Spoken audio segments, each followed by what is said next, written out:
观众朋友们好，这里是大时局，我是邵峰。中美再次正面交锋，川普10月16号在白宫宣布，11月初将与习近平在韩国会面，但就在这之前，他再出重手，对中国商品加征100%关税。北京原本想靠稀土战扳回一城，结果不但没威胁到美国，反而引爆全球围堵。美国财长要求世界银行停贷中共，G7集团表态反对，中共高层只好紧急降温，官媒改口不是禁令， CCTV6 还突播美国队长，外界一片猜测，这是巧合还是投降信号？中共四中全会倒数第二天，北京的压力前所未有，稀土战变成反噬战，川习会即将登场，却可能成为北京的最后压力测试。美国总统川普10月16号在白宫椭圆形办公室表示，2周后将与中共党魁习近平在韩国举行会晤。在此之前，美中贸易战处于升级状态。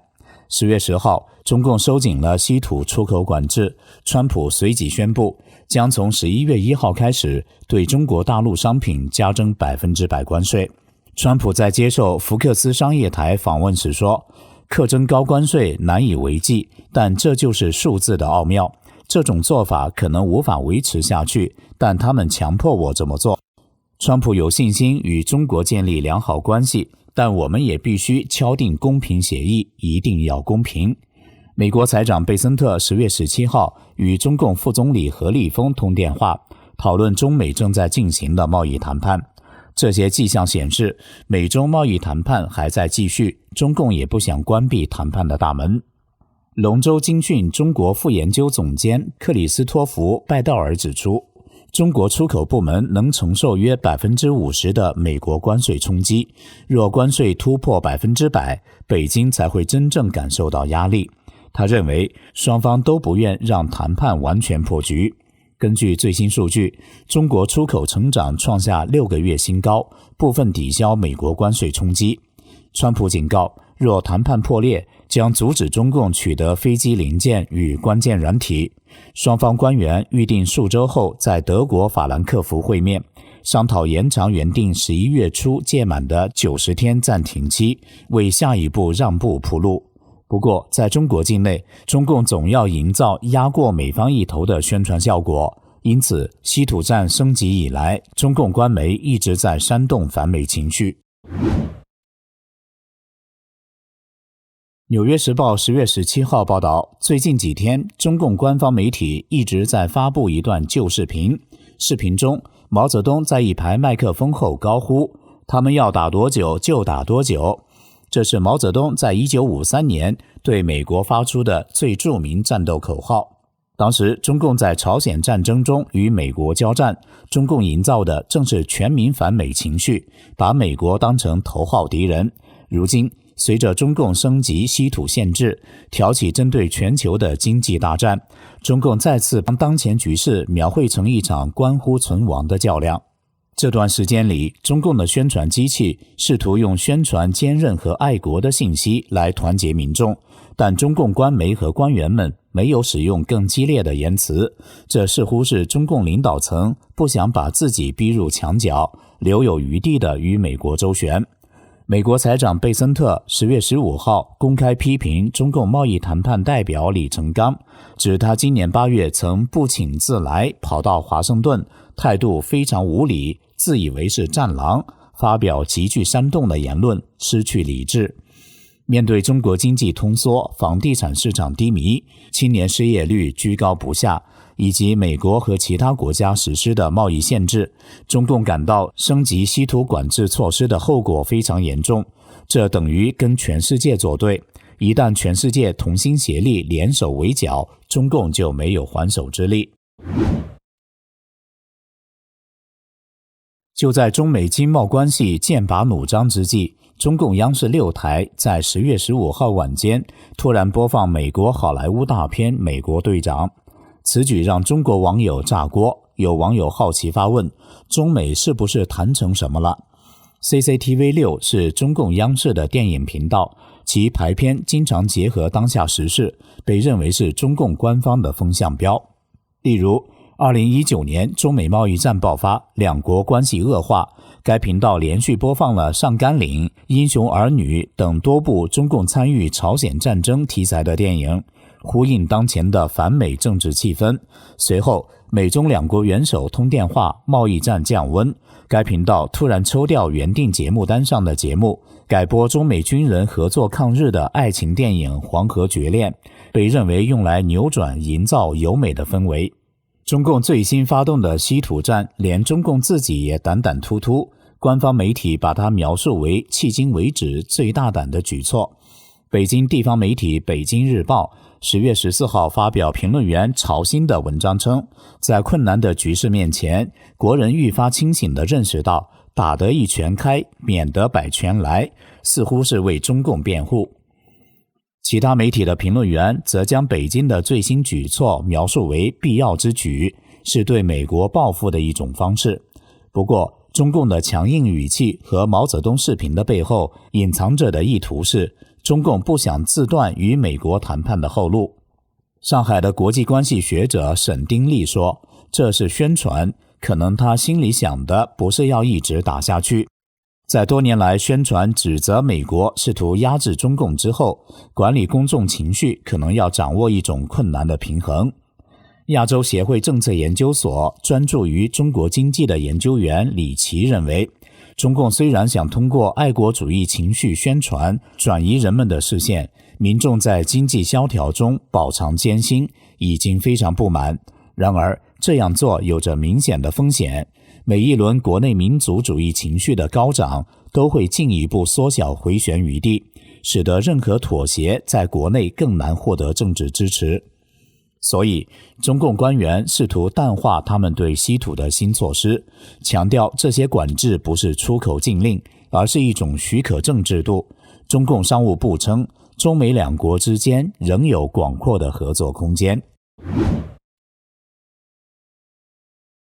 彭博社10月17号报道，中国经济增速在今年第3季度可能创下1年新低。下周召开的中共4中全会如果不能提振消费增长，中国经济将进一步恶化。根据彭博调查的预估中值，第3季度中国 GDP 同比增长 4.7%， 低于上季度的 5.2%。中共国家统计局将在下周一公布 GDP 数据。彭博社调查并显示，预计中国9月份零售额增长 3%， 工业增加值增长 5%， 这两项增速都将创下今年以来的最低水平。分析师还预计，房地产和固定资产投资将进一步恶化。法国兴业银行分析师林子琼和姚伟在一份报告中表示，鉴于关税风险上升以及传统行业投资回报下滑，政策制定者越来越一致地认为刺激消费至关重要。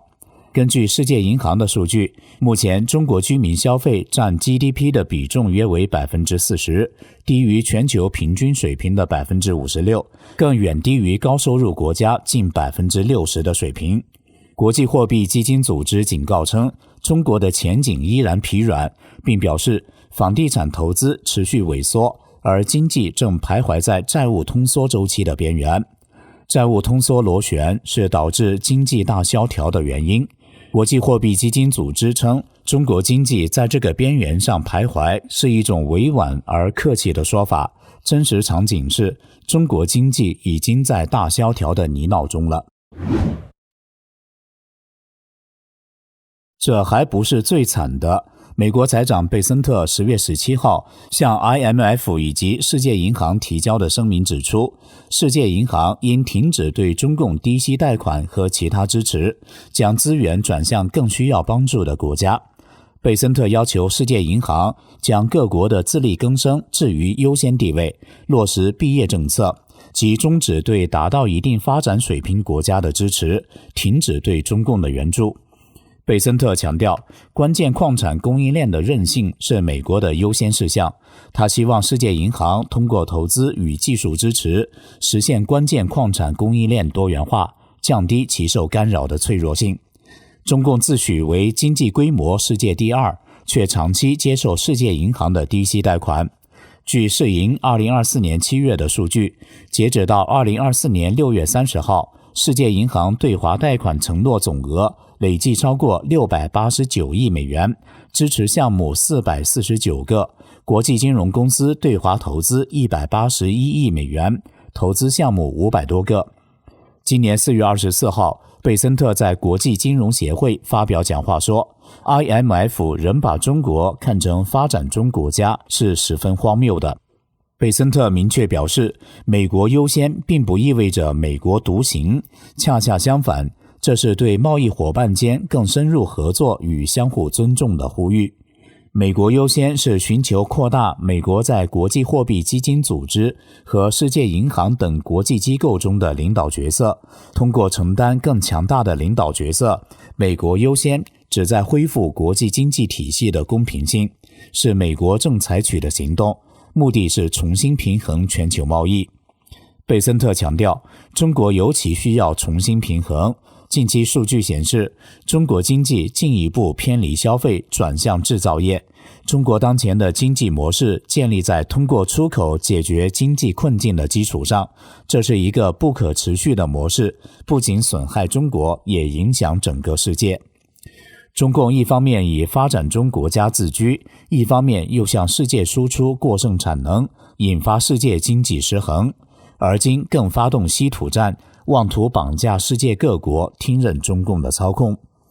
贝森特作为资深投资家，一眼看穿中国经济的弊端，并准确出刀，建议世界银行斩断对中共的金融援助。这对缺乏资金的中共来说是一个巨大的打击。中共的稀土管制已经让西方国家联合起来，这是习近平想不到的。德国副总理兼财政部长克林拜尔10月17号批评中共加强稀土出口管制的决定，并表示希望在美国总统川普与习近平会晤后，局势能够缓和。克林拜尔在华盛顿出席国际货币基金组织和世界银行会议期间表示，我们已经在七国集团内部明确表示，我们不认同中共的做法。他说，我们正在密切关注局势，并在政治上尽我们所能，防止美中关系进一步紧张。贝森特也呼吁七国集团采取协调一致的应对措施。其实，川普手中的筹码很多，不像中共只有稀土这一张牌。如果川普下令冻结、没收中共高官在美国的巨额存款，对习近平来说将是致命的。早在2020年就有消息说，美国正和多国联手调查中共高官在海外10万亿美元资产，首当其冲的是江泽民家族，预计总资产过万亿美元。可以说，中共的7寸就捏在美国的手里，只是目前戏还没有唱完，历史的灭共大戏正迎来高潮。今天的中美已不是贸易问题，而是体制决战。中共升级稀土战，以为能逼美让步，结果却逼出全球联盟。经济下滑、谈判受阻、外交孤立、舆论失控，这些迹象加在一起，构成一个清晰的信号。中共四中全会不只是会议，而是一场生死攸关的考验。